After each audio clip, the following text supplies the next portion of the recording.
Bem-vindos a mais um pós-jogo aqui no Camisa 12, muito obrigado por estarem sempre ligados aqui no canal e já quero agradecer de cara porque a gente bateu 40 mil inscritos no canal. Só hoje, sábado, dia de jogo, Galo e Caldense foram quase 500 inscritos no canal e eu não me canso nunca de dizer que a gente já perdeu alguns canais que nós desativamos. Aliás, tá no ar aí, mas a gente não envia mais vídeo nenhum pra lá. E a gente começou isso aqui tem pouco tempo, 40 mil inscritos. Gente, de coração, muito obrigado. Você que não é inscrito ainda, inscreva-se. Essa semana tem vídeo de Libertadores e muito mais. Inscreva-se agora, beleza? Já pode clicar em curtir também, pra não esquecer. Vai que você fica nervoso depois, fecha aí. Bora falar de Galo 1, Caldense 0 ou Caldense 0, Galo 1. Olha, gente, quem me acompanha na internet aí sabe que eu tenho um grave problema de sono, né? Hoje, por exemplo, eu devo ter dormido 5 horas da madrugada, às 9 horas da manhã eu tava de pé. Não consigo, não tenho sono. Mas hoje, pra dormir, eu vou assistir o VT de Galo e Caldense. Porque, fala a verdade, foi eu confesso que eu cochilei aquela defesaça do Cleiton no segundo tempo. Eu acordei ali, assim, com um pulo. Mas por que é bom a gente assistir esses jogos? Se fosse com o time titular hoje contra a Caldense, nos jogos que a gente usou esses times alternativos,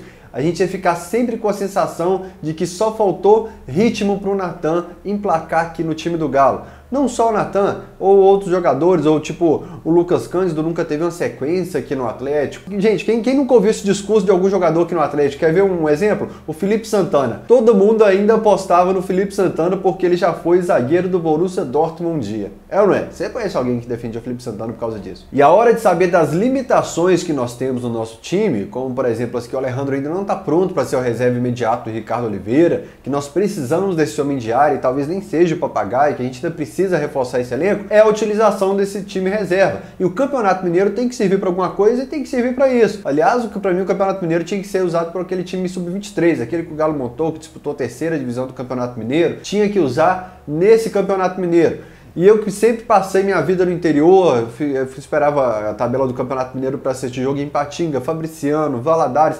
De vez em quando pipocava uma chance de vir para BH, mas era muito difícil, só quando eu comecei a trabalhar mesmo, porque meu pai é cruzeirense, não me dava dinheiro para vir. Então eu sempre dependia do Atlético no interior para matar a saudade do Galo. Só que hoje, gente, naquela época, a diferença era pequena, muito equilibrado os times. Hoje a diferença de orçamento está 10 vezes maior, os times do interior estão praticamente amadores e não tem mais como se manter esse duelo, esse confronto dos times principais de Atlético, Cruzeiro e América disputando com esses times do Campeonato Mineiro. É injusto com o torcedor do interior? Quantas pessoas estavam para assistir o Galo em Tombos? Eu recebi uma mensagem do meu amigo Diego, lá de Sericita, cidade assim que me apresentou, que me fez ver que eu era de berço atleticano, apesar de ter pai azul. Obrigado à família do Lázaro, do Antônio do Elbo, que me apresentou esse ambiente alvinegro. Ele foi lá e falou, pô, Fael, a gente queria matar a saudade do Galo aqui, veio o time C para Tombos. E se fosse o time B, o time A, quantas pessoas teriam em Tombos? Quantos atleticanos teriam matado a saudade do Galo no estádio hoje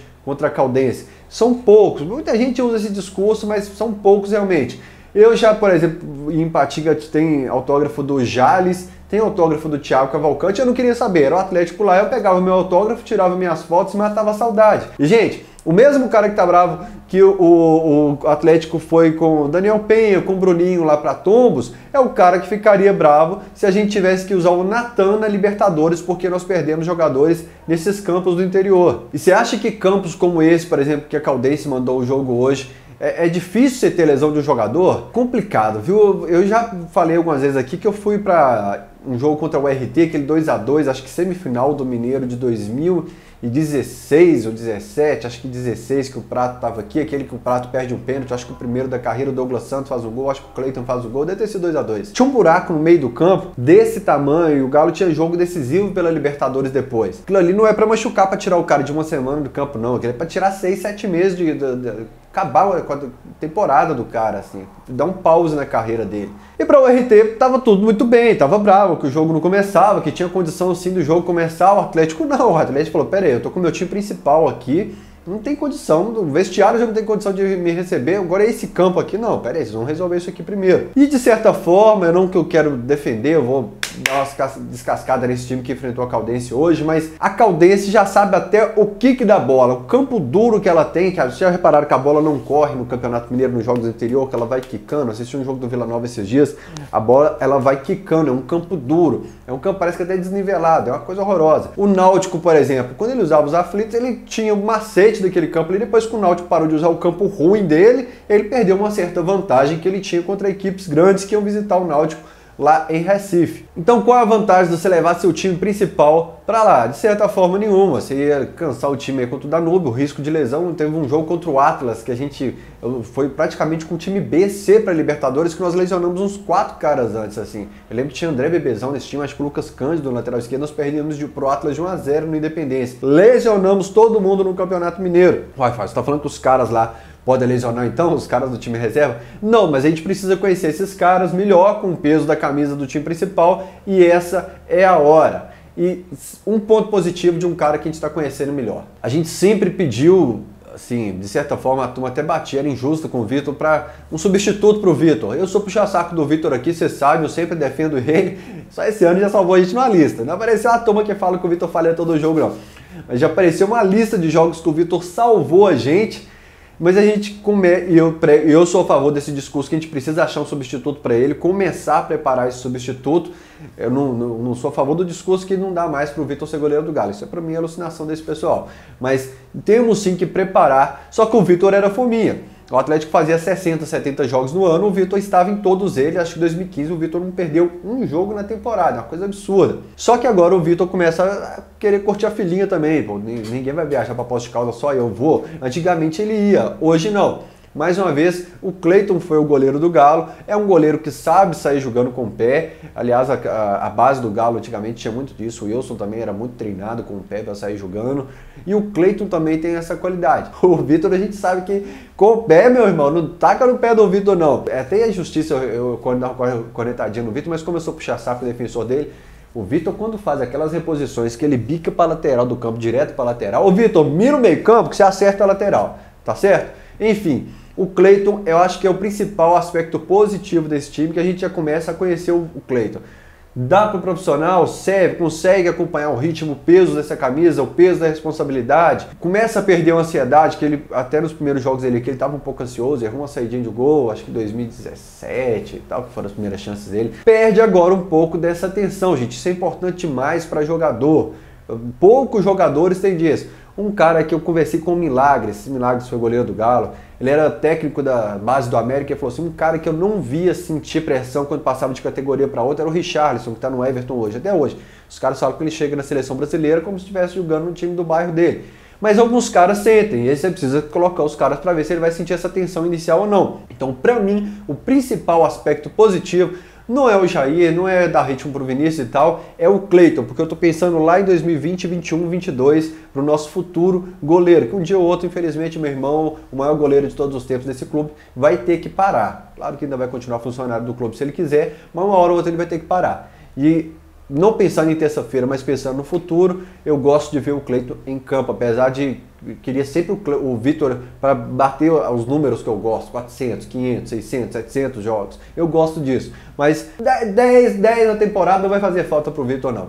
Tá certo, Vitor? Pode deixar o Cleiton mais vezes nesse campeonato mineiro aí. E do lado do Cleiton ali na lateral direita, o título desse vídeo, Guga Jato. A torcida gritou o nome dele. Gente, é gostoso quando você fala uma coisa e o torcedor fala, não, eu pensei nisso também, eu falei isso durante o jogo. De reparar, até quando o Guga erra, ele erra de uma maneira que te passa menos raiva. O Guga erra um lance, mas de uma maneira que não é bizonha, não é aquela coisa grotesca que você fala assim, não, errou, hein, Guga, dava pra jogar aqui. Com o Patrick você fala assim, meu filho do céu, o que você quis fazer nesse lance?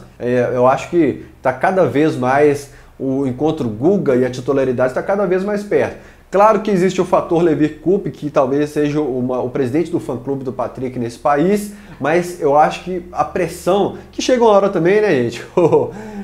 A gente não gostou da escalação do assunto que o Alexandre Galo escalava jogador e tal, o Rainer defendeu que tem sim. Então, Rainer, se tem que escalar o diretor, o presidente, você tem que fazer pressão e falar assim, ó, eu contratei esse cara, você tá queimando ele, você tá usando errado e tal. Se existe essa pressão realmente, que façam com o Guga. Eu falo, Levi, menino aqui é promissor, tá jogando muito. Esse aqui, sabe, a gente renova o contrato dele, mas a gente nem sabe por quê. Porque é isso aí, ó, é só isso aí que vai oferecer. E o monstro Léo Silva, como eu falei do Vitor, nós temos a oportunidade, gente, aproveitem cada segundo que vocês verão de Léo Silva nesse semestre. Cada segundo, vocês vão sentir saudade demais. A gente está vivendo o fim de uma história, de uma página fantástica da história do Galo.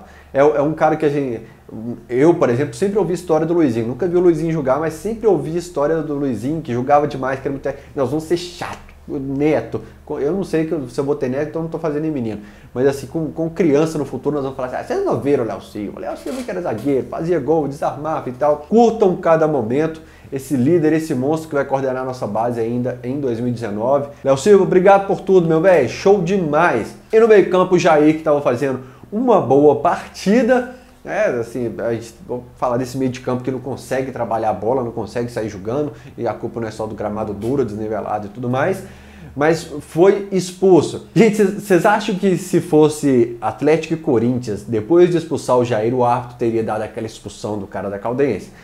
O Benevenuto ficou meio contra a parede quando expulsou o Jair, porque ele sabe que tinha motivo para expulsar o cara da Caldense ainda no primeiro tempo, tanto que o treinador tirou o cara rapidinho lá. Ele foi lá e expulsou o Jair. Caramba, os caras já prejudicaram o Galo outro dia aí e tal, no clássico, vou resolver isso aqui. De 1-1, pronto, expulsou pros dois lados. Pisou no calcanhar do Maidana no tornozelo lá, mas a pergunta é, se fosse um Atlético e Corinthians, ou você não tivesse expulsado o Jair, você acha que teria expulsado o cara da Caldense? Normalmente no Campeonato Mineiro, os juízes tendem a beneficiar o Atlético, o Cruzeiro. No América não, ninguém beneficia, ninguém liga pra América. Mas assim, normalmente tende a prejudicar. Só que hoje era para expulsar o cara do Caldense lá atrás, o Igor Benevenuto, que de vez em quando se enrola aí, o Igor Benevenuto prejudicou o Atlético ali com a expulsão, porque, por exemplo, o Guga tinha tomado uma abraçada, ele não deu cartão, segundos depois ele expulsa o Jair. De certa forma deu até uma oxigenada, ele ficou com mais espaço em campo para os caras trabalharem a bola. Mas agora já falando sobre a saída de bola do Atlético, que dificuldade para sair, gente. Quando você vê a Caldense trabalhando, que você fala assim, mas é o time B, mas não tem entrosamento, mas tem que colocar os caras para jogarem juntos e tal. Gente, é o Clube Atlético Mineiro, Caldense do outro lado, tem o básico do você trabalhar a bola, você tem que conseguir, você não pode rifar uma bola 90 minutos na base do chutão, você não pode, você tem que no mínimo conseguir trocar 3, 4, 5 passes, e o Atlético não consegue. Quando eu falo de um reforço nesse meio campo, na parte meio campo ataque, até penso assim, se é só um. Fael, mas não tinha hoje o Zé Wellison e o Michael Bolt, ou se o Zé Wellison e o Michael Bolt entrarem no time titular, você poderia colocar nesse time reserva aí ou o Luan ou o Xará e mais um volante. Então o time não é tão ruim assim. Gente, até o Blanco também. Saiu aí por lesão, agora não sei quando volta. Mas mesmo assim, gente, é um absurdo você não conseguir trocar 5 passes seguidos, trabalhando a bola até chegar no gol do adversário. O Alejandro ficou abandonado lá na frente e aí a gente não tem o cara para... O Levi teve que inventar um esquema ao tirar o Alejandro, porque o Alejandro assistiu o jogo, né? Ele deve ter dormido também, igual eu dormi no jogo. E se não conseguir trabalhar essa bola, foi o meu principal ponto de preocupação no jogo. Se fosse o Independência, claro que esse time ia trabalhar um pouco mais a bola ali, até pela pressão da torcida, pelo gramado, pelo campo, se sentir em casa e tal. Pelo horário do jogo também, que pelo amor de Deus, essa lua aí no horário de verão não é difícil jogar também, mas me preocupa muito ainda essa forma do Galo sair jogando, porque é a mesma dificuldade do Danúbio, é a mesma dificuldade daquele time principal no segundo semestre. Eu vejo jogos, e meu amigo Sentim, que foi fotógrafo do Camisa 12 por um tempo, ele fala, parece que os outros times correm mais leve com a bola e tal. Eu tô sentindo falta disso no Galo. Correr mais leve com a bola pro ataque, parece que é um ataque mais leve, parece que é um jogo que flui mais. Aquele jogo truncado de erra, ou chutão para ligar lá na frente no ataque. Não sei não, insistir nisso 90 minutos não me agrada não. Por mais que você vai pegar uma bola ou outra com o Xará na velocidade, ou que o Casares vai acertar aqueles tapas fantásticos lá para frente, seja no time principal ou no time reserva, a gente tem que aprender a trabalhar melhor essa bola, encontrar jogada, seja pela linha de fundo, profundidade, até o cruzamento, tudo básico de trabalhar a jogada, nós precisamos melhorar com urgência. Eu achei que o pós-jogo hoje seria de 1, 2, 5 minutos no máximo, mas eu falo pra caramba, obrigado demais vocês que comentam falando que aí, você fala pra caramba, hein, Fael? Falo sim, velho. Quando vocês conhecerem minha família, vocês vão entender por quê. Eu sou o mais caladinho lá. Gente, clique em curtir aí. Se você clicar em curtir, o Galo vai golear na terça-feira. Tá feito o desafio. Se eu não golear, é culpa sua. Você não clicou em curtir, tá certo? Inscreva-se no canal também, tamo junto. E fica ligado. Eu vou mandar muita novidade aqui ainda essa semana no canal. Tem top 10 ainda essa semana.